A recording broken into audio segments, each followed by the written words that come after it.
আজকে একটা আমি চিকেনের রেসিপি রান্না করব। তার জন্য আমি চিকেনগুলোকে ভালো করে বেছে ধুয়ে পরিষ্কার করে নিয়ে নিয়েছি। এবার আমি টক দই নিয়ে নেব 2 চামচ মতো। টক দই দিয়ে ভালোভাবে আমি মাংসটাকে ম্যারিনেশন করে রাখবো।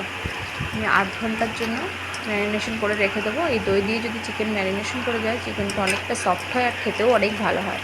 আজকে আমি চিলি চিকেন করবো না, কিন্তু ওরকম টাইপেরই একটা অন্যরকম নতুন প্রসেসে আমি রান্না করব। আপনারা এই রান্নাটা খেয়ে বলবেন কেমন হয়েছে। এদিকে দেখুন রেস্টের জন্য রেখে দিয়েছি আমি চিকেনটা। এদিকে পেঁয়াজগুলোকে একটু বড় সাইজ করে কেটে নিয়েছি, রসুনগুলো ছাড়িয়ে নিয়েছি। এদিকে কড়াইতে সাদা তেল দিয়ে নিয়েছি গরম করার জন্য। এদিকে ক্যাপসিকাম টমেটোটাও আমি কেটে নিয়েছি। দেখুন এরকমভাবে সমস্তগুলো আমি সুন্দর করে ছোটো ছোটো করে কেটে নিয়েছি। এদিকে আমি পেঁয়াজটা ভাজার জন্য গরম তেলটার মধ্যে দিয়ে দিয়েছি। আমি সাদা তেলে ভেজে নেব সমস্ত পেঁয়াজ ক্যাপসিকাম এগুলো। আপনারা চাইলে সর্ষের তেলেও ভাজতে পারেন। ভালো করে পেঁয়াজটা নাড়িয়ে চাড়িয়ে দিয়েছি। এদিকে রসুনটা আমি গ্রাইন্ডারে পেস্ট করার জন্য দিয়ে দিলাম। কিছুটা পরিমাণ রসুন দিয়ে দিলাম। টমেটো যেটা কুচি করে রেখেছিলাম সেই টমেটো কুচি দিয়ে দিলাম।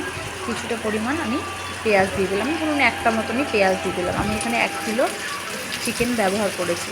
এদিকে রসুনগুলোকে দু অর্ধেক করে কেটে এই স্কোয়ার করে কেটে রাখা পেঁয়াজগুলো দিয়েছিলাম, সেই পেঁয়াজের মধ্যে দিয়ে দিলাম। এদিকে দেখুন আমার পুরো মশলার পেস্টটা রেডি হয়ে গেছে। এদিকে পেঁয়াজটাও সুন্দরভাবে ভাজা হয়ে গেছে। এবার আমি এর মধ্যেই ক্যাপসিকাম দিয়ে দিলাম। যেহেতু আমি ক্যাপসিকামটা হালকা ভাজবো, সেই জন্য আমি পেঁয়াজটা একটু আগে ভেজে নিয়েছি। কারণ পেঁয়াজটা ভাজতে অনেকটাই সময় লাগে, ক্যাপসিকামটা ভাজতে তার তুলনায় কম সময় লাগে। পেঁয়াজ আর ক্যাপসিকামটা আমি একসাথে ভালো করে ভেজে নিচ্ছি চিকেন রান্না করার জন্য। দেখুন সুন্দরভাবে পেঁয়াজ আর ক্যাপসিকামটা ভাজা হয়ে গেছে। এবার আমি কাঁচা লঙ্কা কুচি কুচি করে নিলাম। এবার ওই ক্যাপসিকাম আর পেঁয়াজের মধ্যে আমি কাঁচা লঙ্কা কুচিগুলো দিয়ে দিলাম। দিয়ে এবার ভালো করে নাড়িয়ে চাড়িয়ে নেব। আবার আমার এই ক্যাপসিকাম আর পেঁয়াজ লঙ্কা ভাজাটা একেবারেই রেডি হয়ে গেছে। আমি একটা বাটিতে নামিয়ে নেব। আপনারাও এরকমভাবে ভেজে নেবেন। দেখুন সুন্দরভাবে ভাজা হয়ে গেছে, আমি নামিয়ে নিয়েছি। এদিকে ওই কড়াইয়ের মধ্যেই আমি এবার সর্ষের তেল দিয়ে দেবো। আমি সর্ষের তেলেই রান্নাটা করছি, আপনারা চাইলে সাদা তেল ব্যবহার করতে পারেন। যেহেতু আমি চিলি চিকেন করছি না, সেই জন্য আমি সাদা তেল ব্যবহার করলাম না রান্নাতে। আমি সর্ষের তেলই দিলাম। সর্ষের তেলের মধ্যে 1 চামচ পরিমাণ আমি হলুদ গুঁড়ো দিয়ে দিয়েছি। এবার যে বেটে রাখা মশলাটা দিয়েছিল, সেই বেটে রাখা মশলাটাও আমি দিয়ে দিলাম। ভালো করে নাড়িয়ে চাড়িয়ে আমি নেব। সামান্য পরিমাণ আমি চিনি দিয়ে দিলাম রঙটা ভালো হওয়ার জন্য। এমনিতেই দেখুন রঙটা খুবই সুন্দর হয়েছে। কাশ্মীরি লঙ্কা ব্যবহার করিনি, কোনো লঙ্কা দিইনি, তাও দেখুন কতটা সুন্দর লাল হয়েছে। 1 চামচ গোলমরিচের গুঁড়ো, 1 চামচ আদা বাটা আর লবণ দিয়ে দিলাম। দিয়ে আবারও ভালো করে মশলাটা আমি কষিয়ে নিচ্ছি, যাতে মশলাটা লেগে না যায়। সেরকমভাবেই আপনারা এরকম নাড়িয়ে চাড়িয়ে বারবার করে কষিয়ে নেবেন, যাতে সুন্দরভাবে পেঁয়াজটা ভাজা ভাজা হয়ে যায়, মশলাটা সুন্দরভাবে কষে যায়। দেখুন মশলা থেকে তেল ছাড়তে শুরু করে দিয়েছে, তার মানে আমার মশলাটা কষা হয়ে গেছে। এবার আমি এই মশলাটার মধ্যে চিকেন আর দই দিয়ে যে ম্যারিনেশন করে রাখা ছিল আগে থেকে, সেই চিকেনটা আমি দিয়ে দেবো। দেখতে পাচ্ছেন তো যেরকমভাবে সুন্দরভাবে তেলটা ছেড়ে গেছে। এবার এই দই চিকেনটা দিয়ে নিয়ে আমি তার মধ্যে ভালো করে নাড়িয়ে চাড়িয়ে এই মশলার সাথে চিকেনটাকে মিশিয়ে নেব। একটু অন্যরকমভাবে আমি এটা তৈরি করার চেষ্টা করেছি। না আমি চিলি চিকেন করেছি, না আমি দই চিকেন করেছি। একটু অন্যরকমভাবে মাংসটা রান্না করার চেষ্টা করেছি। আপনারা এইভাবে খেয়ে দেখবেন, খুবই সুন্দর লাগে খেতে।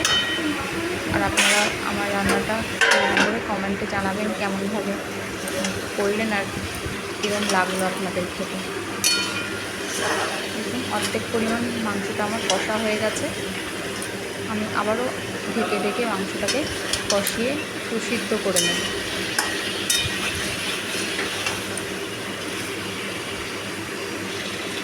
আবারও ভালো করে নাড়িয়ে চাড়িয়ে কষিয়ে নিচ্ছি। যতক্ষণ না মাংসটা সুন্দরভাবে কষছে ততক্ষণে আমি কষে নেব।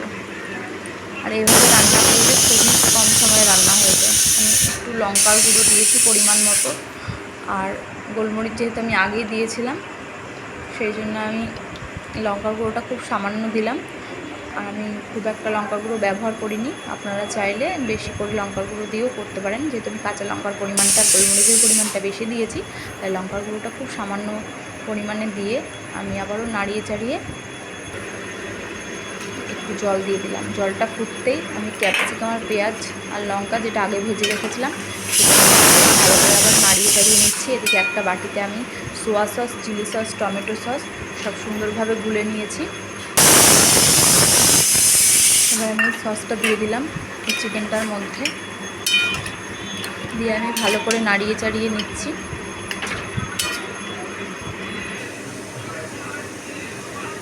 এদিকে আমি উষ্ণ গরম জলের মধ্যে 1 চামচ পরিমাণ কর্নফ্লাওয়ার গুলে নিয়েছি। কর্নফ্লাওয়ার গোলা হয়ে গেছে, এবার কর্নফ্লাওয়ারটাও আমি এই চিকেনের মধ্যে দিয়ে দিলাম। এবার ভালোভাবে আমি চিকেনটাকে নাড়িয়ে চাড়িয়ে নিচ্ছি কর্নফ্লাওয়ার দেওয়ার পর।